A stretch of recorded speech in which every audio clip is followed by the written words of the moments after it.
नमस्कार दोस्तों, एजुकेशन 24 में आपका स्वागत है। दोस्तों, आज का वीडियो आप सभी के लिए बहुत ही खास होने वाला है, क्योंकि आज के इस वीडियो में मैं आपको बीए सेकेंड ईयर के 4th सेमेस्टर में आपका जो सब्जेक्ट है हिंदी, उसके अंदर कौन कौन से क्वेश्चन आने वाले हैं, इस वीडियो के अंदर मैं आपको आने वाले क्वेश्चन के बारे में बताऊंगा। सो आप इस वीडियो को ध्यान से देखिएगा ताकि आपको आने वाले क्वेश्चन के बारे में अच्छे से पता चल सके।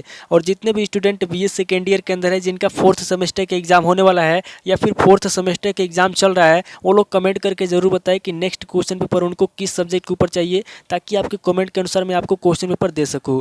तो ये बिना किसी देरी के हम लोग शुरू करते हैं और सबसे पहले अति लघु उत्तरीय प्रश्नों के बारे में जानते हैं। तो यहाँ पे अति लघु उत्तरीय प्रश्नों में पहले प्रश्न की बात की जाए तो यहाँ पे आपका अति लघु उत्तरीय प्रश्नों में पहला प्रश्न दिया हुआ है, अनुवाद का अर्थ स्पष्ट कीजिए। पहला क्वेश्चन कह रहा है जो अनुवाद होता है, यहाँ पे आपको सबसे पहले अनुवाद का अर्थ स्पष्ट करना है। अब अगले क्वेश्चन की बात की जाए तो यहाँ पे आपका दूसरा क्वेश्चन दिया हुआ है, अनुवादक के गुण क्या है। दूसरा क्वेश्चन कह रहा है जो अनुवादक होता है उसके क्या गुण होते हैं, यहाँ पे आपको अनुवादक के गुण बताना है। अब अगले क्वेश्चन की बात की जाए तो यहाँ पे आपका तीसरा क्वेश्चन दिया हुआ है, वैज्ञानिक एवं तकनीकी अनुवाद को परिभाषित कीजिए। तीसरा क्वेश्चन कह रहा है जो वैज्ञानिक एवं तकनीकी अनुवाद होता है, यहाँ पे आपको वैज्ञानिक एवं तकनीकी अनुवाद को परिभाषित करना है। अगले क्वेश्चन की बात की जाए तो यहाँ पे आपका चौथा क्वेश्चन दिया हुआ है, सृजनात्मक अनुवाद क्या है। चौथा क्वेश्चन कह रहा है कि सृजनात्मक अनुवाद क्या है। चौथे क्वेश्चन के अंदर आपको सृजनात्मक अनुवाद के बारे में बताना है। अब अगले क्वेश्चन की बात की जाए तो यहाँ पे आपका पांचवा क्वेश्चन दिया हुआ है, अनुवाद कार्य में मूल्यांकन क्यों आवश्यक है। पांचवा क्वेश्चन कह रहा है जो अनुवाद कार्य है,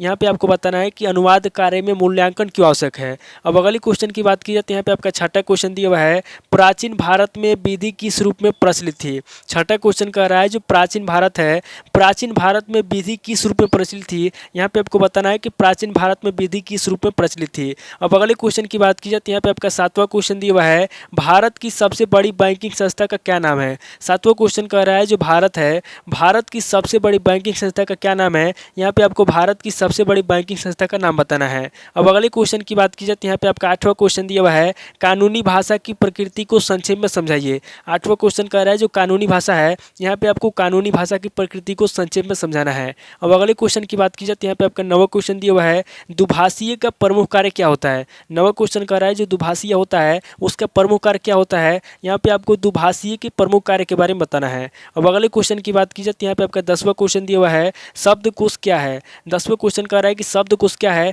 यहाँ पे आपको शब्दकोश के बारे में बताना है।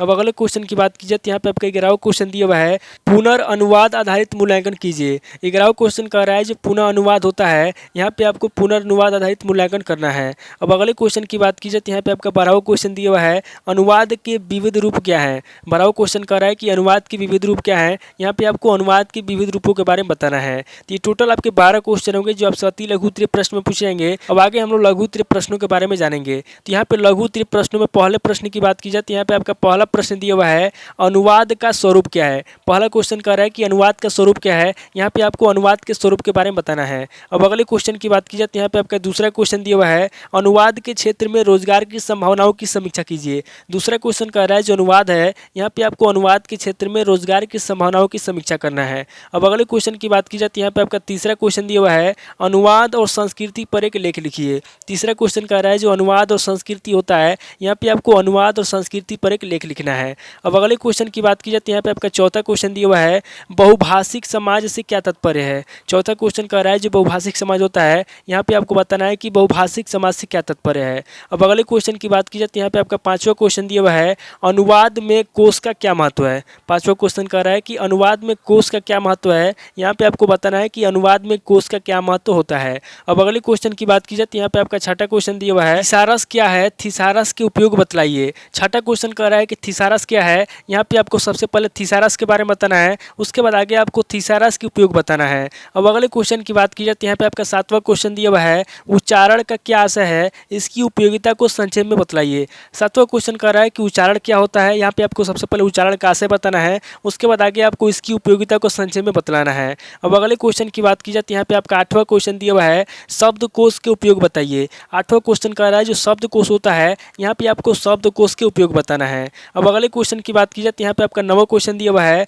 पुनरीक्षण का महत्व स्पष्ट कीजिए। नवा क्वेश्चन कह रहा है जो पुनरीक्षण होता है, यहाँ पे आपको पुनरीक्षण का महत्व स्पष्ट करना है। अब अगले क्वेश्चन की बात की जाए तो यहाँ पे आपका 10वां क्वेश्चन दिया हुआ है, अनुवाद समीक्षा किसे कहते हैं, अनुवाद समीक्षा की विशेषताओं की विवेचना कीजिए। 10वां क्वेश्चन कह रहा है जो अनुवाद होता है, यहाँ पे आपको बताना है कि अनुवाद समीक्षा किसे कहते हैं। उसके बाद आगे आपको अनुवाद समीक्षा की विशेषताओं की विवेचना करना है। अब अगले क्वेश्चन की बात की जाए तो यहाँ पे आपका 11वां क्वेश्चन दिया हुआ है, प्रशासनिक अनुवाद की आवश्यकता तथा महत्व की विवेचना कीजिए। 11वां क्वेश्चन कह रहा है जो प्रशासनिक अनुवाद होता है, यहाँ पे आपको प्रशासनिक अनुवाद की आवश्यकता बताना है तथा उसके महत्व की विवेचना करना है। अब अगले क्वेश्चन की बात की जाए तो यहाँ पे आपका 12वां क्वेश्चन दिया हुआ है, वैज्ञानिक तथा तकनीकी अनुवाद के स्वीकृत सिद्धांत क्या है। 12वां क्वेश्चन कह रहा है जो वैज्ञानिक तथा तकनीकी अनुवाद होता है, यहाँ पे आपको बताना है कि वैज्ञानिक तथा तकनीकी अनुवाद के स्वीकृत सिद्धांत क्या है। अब अगले क्वेश्चन की बात की जाए तो यहाँ पे आपका 13वां क्वेश्चन दिया हुआ है, अनुवाद की दृष्टि से बैंकिंग पत्र व्यवहार कितने प्रकार का होता है। 13वां क्वेश्चन कह रहा है कि जो बैंकिंग पत्र व्यवहार होता है, अनुवाद की दृष्टि से बैंकिंग पत्र व्यवहार कितने प्रकार का होता है। यहाँ पे आपको बताना है कि अनुवाद की दृष्टि से बैंकिंग पत्र व्यवहार कितने प्रकार का होता है। अब अगले क्वेश्चन की बात की जाए तो यहाँ पे आपका 14वां क्वेश्चन दिया हुआ है, विधि अनुवाद के महत्व का प्रतिपादन कीजिए। 14वां क्वेश्चन कह रहा है जो विधि अनुवाद होता है, यहाँ पे आपको विधि अनुवाद के महत्व का प्रतिपादन करना है। अब अगले क्वेश्चन की बात की जाए तो यहाँ पे आपका 15वां क्वेश्चन दिया हुआ है, आधुनिक काल में व्यवसाय और व्यापार की प्रधानता का वर्णन कीजिए। 15वां क्वेश्चन कह रहा है जो आधुनिक काल है, यहाँ पे आपको आधुनिक काल में व्यवसाय और व्यापार की प्रधानता का वर्णन करना है। अब अगले क्वेश्चन की बात की जाए तो यहाँ पे आपका 16वां क्वेश्चन दिया हुआ है, पारिभाषिक शब्दों की विशेषताएं बतलाइए। 16वां क्वेश्चन कह रहा है जो पारिभाषिक शब्द होता है, यहाँ पे आपको पारिभाषिक शब्दों की विशेषता बताना है। अब अगले क्वेश्चन की बात की जाए तो यहाँ पे आपका 17वां क्वेश्चन दिया हुआ है, सामान्य शब्द तथा पारिभाषिक शब्द में अंतर बतलाइए। 17वां क्वेश्चन कह रहा है जो सामान्य शब्द होता है तथा जो परिभाषिक शब्द होता है, यहाँ पे आपको सामान्य शब्द तथा परिभाषिक शब्द में अंतर बताना है। अब अगले क्वेश्चन की बात की जाए तो यहाँ पे आपका 18वां क्वेश्चन दिया हुआ है और लघु उत्तरीय प्रश्न का लास्ट क्वेश्चन दिया हुआ है, साहित्य संस्कृत और भाषा में क्या संबंध है।